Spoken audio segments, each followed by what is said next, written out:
Hello అండి, అందరికీ నమస్తే. మా ఇంటి రుచులకు స్వాగతం. ఆంధ్ర స్పెషల్ గోంగూర రొయ్యల కర్రీ. తినే కొద్ది తినాలనిపించే గోంగూర రొయ్యల కర్రీ ఒక్కసారి ప్రాసెస్లోకి వెళ్ళిపోదాం. కేజీ రొయ్యలు తీసుకున్నానండి. కడిగి శుభ్రం చేసుకుని పక్కన పెట్టుకోవాలి. 2 కట్ల గోంగూర తీసుకున్నానండి. శుభ్రం చేసి ఉడికించుకోవాలి. బాగా ఉడికిన తర్వాత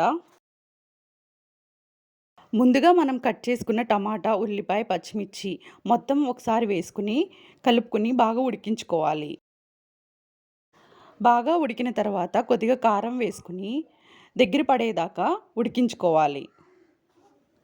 దగ్గర పడిన తర్వాత కొద్దిగా చింతపండు వేసుకుని బాగా ఉడికించుకోవాలి. వీడియోలో చూపించిన విధంగా మొత్తం ఒకసారి కలుపుకుంటూ దగ్గర పడేదాకా దగ్గర పడినాక స్టవ్ ఆఫ్ చేసుకుని పక్కన పెట్టుకోవాలి. బాగా చల్లారిన తర్వాత కూరకు సరిపడా ఉప్పు వేసుకుని బాగా మెత్తగా మెదుపుకోవాలి. పక్కన పెట్టుకోవాలి.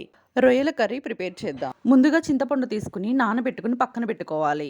వెడల్పాటి బాండి తీసుకుని కూరకు సరిపడా ఆయిల్ తీసుకోవాలి. ఆయిల్ వేడైన తర్వాత మనం ముందుగా కట్ చేసుకున్న పచ్చిమిర్చి, ఉల్లిపాయ వేసుకుని బాగా వేగించుకోవాలి. బాగా వేగిన తర్వాత 2 స్పూన్ల అల్లం, చిటికెడు పసుపు, ఒకసారి 2 కలుపుకుని మనం ముందుగా శుభ్రం చేసుకున్న రొయ్యల్ని మొత్తాన్ని వేసుకోవాలి. వీడియోలో చూపించిన విధంగా మొత్తం ఒకసారి బాగా కలుపుకోవాలి. ఇలా దగ్గర పడేదాకా ఉడికించుకుని కూరకి సరిపడా కల్లుప్పు వేసుకోవాలి. 3 స్పూన్ల కారం వేసుకుని బాగా కలుపుకోవాలి. బాగా మగ్గిన తర్వాత మనం ముందుగా రెడీ చేసి పక్కన పెట్టుకున్న చింతపండు పులుసుని పోసుకోవాలి. బాగా దగ్గర పడేదాకా ఉడికించుకుని మనం ముందుగా రెడీ చేసుకున్న గోంగూరను కూడా దాంట్లో వేసుకోవాలి.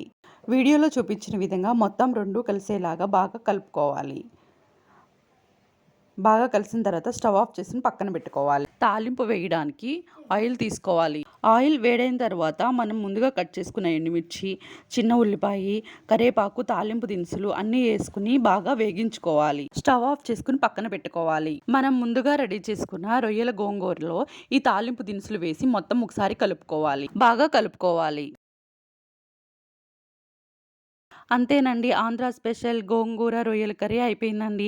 చాలా ఈజీగా సింపుల్గా చేసేసుకోవచ్చు. నచ్చితే లైక్, షేర్, సబ్స్క్రైబ్.